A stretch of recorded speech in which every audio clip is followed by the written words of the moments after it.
Garlesquin, une commune des Côtes d'Armor, présente du 11 au 18 novembre 2012 une exposition consacrée à la Grande Guerre 1914-1918. Bonjour monsieur. Bonjour madame. Vous êtes monsieur Lamotte. Monsieur Lamotte. Et vous dirigez une association Je dirige 14-18 mais qui a un site, un blog. un blog, Trégor 14-18. Voilà. Très bien. Alors, voulez-vous, monsieur, me parler de cette exposition qui est ponctuelle, si j'ai bien compris, elle n'est pas itinérante. Non, elle n'est pas itinérante. C'est Oui. pour la première fois, on a décidé de se réunir entre six collectionneurs et de voir comment on pouvait travailler ensemble, ce qu'on pouvait faire, et réunir beaucoup de matériel. C'était la base de réunir beaucoup de choses, de pouvoir montrer une très très belle exposition, Oui. d'amener un musée ici où on est très loin des champs de bataille, donc les gens ne connaissent pas trop. Donc c'était surtout de la base d'amener un musée, de montrer aux gens. Tout le monde a quand même un grand-père, un arrière-grand-père. Tout le monde a été touché par cette Oui. guerre, mais tout le monde a eu tendance un petit peu à oublier ou à ne pas savoir. Les gens. Qu'est-ce qui vous a incité à faire cette collection au départ? J'ai vécu longtemps à côté du chemin des Dames, donc j'ai toujours été bercé par les cimetières militaires et les tranchées et les promenades dans la forêt qui ont laissé des centaines de traces. Donc bien sûr qu'on est plus marqué quand on est là-bas qu'ici. Vous vouliez un peu me présenter cette exposition Oui. qui est très, très importante? Donc sur la première partie de cette exposition, c'est l'historique de Garlesquin. Donc ce qui est fait à chaque exposition, une étude sur le monument mort de Garlesquin. Donc c'est de sortir les actes de dessin militaire et c'est de positionner où sont tombés les gars par rapport à chaque avancée, chaque combat. Donc on part par la première année, 1914. On situe où sont tombés. Parce que les gens ont tendance toujours à se dire, leur grand-père, il est mort au chemin des Dames ou à Verdun. Chemin des Dames, exactement. C'est où? Petite partie là. Très bien. Oui, alors là? Là, on a les panneaux explicatifs de chaque combat, déclaration de guerre, et après de chaque combat. Donc les personnes peuvent repérer où est décédé leurs ancêtres et pouvoir voir un petit peu ce qui s'est passé pendant ces combats-là. Bon, ce sont tous les noms des personnes de Garlesquin. Donc là, c'est toujours basé sur Garlesquin. Donc après, c'est l'historique des... Monsieur, cette collection vous appartient. Oui, entièrement. Et vous avez trouvé ça comment? Sur les brocantes, en recherchant, il faut chercher, il faut toujours se renseigner, on est toujours preneur de tout ce qu'il y a à vendre, donc si le prix est raisonnable, après... Ça coûte combien, chaque pièce? Je ne peux pas vous donner. Non, bon. Ça a la valeur qu'on lui donne. D'autres choses aussi, le petit sous-marin a été fait par mon grand-oncle. Fabriqué avec 2 cartouches, c'est mon grand-oncle qui l'a fait. On a du briquet. Ce sont des objets qu'il fabriquait au front. Au front, au moment des repos. 15 jours au front, 15 jours en arrière, pendant leur occupation en arrière. Ça avait été décidé un petit peu par les officiers, histoire d'occuper l'esprit aux soldats. Bon, et ils ont fait quelques œuvres d'art. Ah, okay. Petit encrier là, avec repose de stylo qui est d'une beauté, magnifique. C'est un très beau travail. Alors, vous voulez me donner votre nom? Monsieur Broudin, Et vous êtes d'où? Ploirette. Ploirette, oui. Qu'est-ce qui vous a incité à créer une exposition? Oh, c'est comme une histoire, ça, c'est très long. Oui. Moi, déjà, j'ai fait mon service militaire dans l'Est de la France. Ah oui, vous êtes vraiment de Ploirette? Je suis vraiment de Ploirette, oui. Oui, originaire. Oui. Non, pas originaire de Ploirette, originaire de Plounirat. Oui, enfin, pour pas très loin. C'est pas très loin. Oui, et qu'est-ce qui vous a incité à faire une collection? C'est un petit peu la découverte de cartes postales. Ah oui, vous êtes parti de cartes postales. Cartes postales, oui. Et puis je me suis dit, tiens, c'est intéressant, les textes étaient Elles sont là? Elles sont exposées? Non. Alors, qu'est-ce que vous exposez? Vous, Ceux personnellement? Ceux qu'il y a en vitrine, là, dans les 4 vitrines, déjà, là. Et tous ces objets? Et les uniformes. Tous les Et les mannequins. uniformes? Les uniformes, tous les uniformes, sauf un. Oui. Là. Voulez-vous attirer mon attention sur un objet particulier? La calotte. C'est pas une louche qui est cassée, c'est une calotte de protection. En 1914, quand ils ont commencé les combats, ils n'avaient que le képi.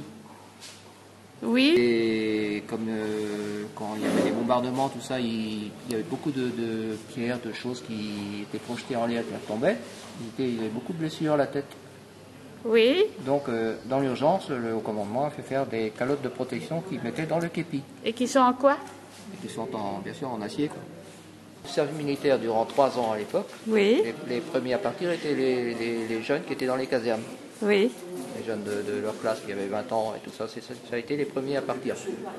Tout de suite après, les mobilisés sont partis vers les zones de combat. Mais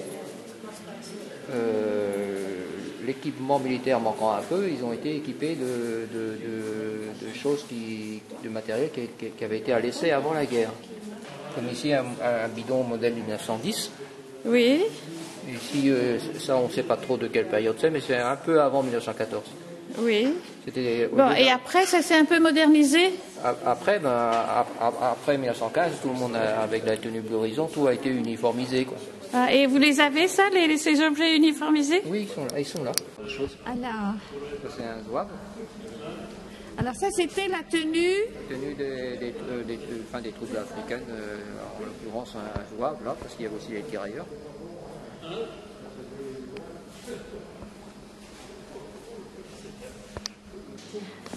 Alors, monsieur, que voulez-vous me montrer ici? Là, c'est un travail de fouille. C'est un travail que j'ai effectué. Tout ça provient du chemin des dames, enfin du fouillé, et aussi pour avoir un petit peu de matériel pour montrer aux gens que dans des régions comme le département de l'Aisne, on ne peut pas se promener dans les bois sans ramasser quelque chose, sans voir quelque chose, sans piéger dans quelque chose. Il y a des dizaines d'obus qui traînent. Oui. Et ça, c'est vivant. Ça a vraiment servi, c'est vraiment vivant.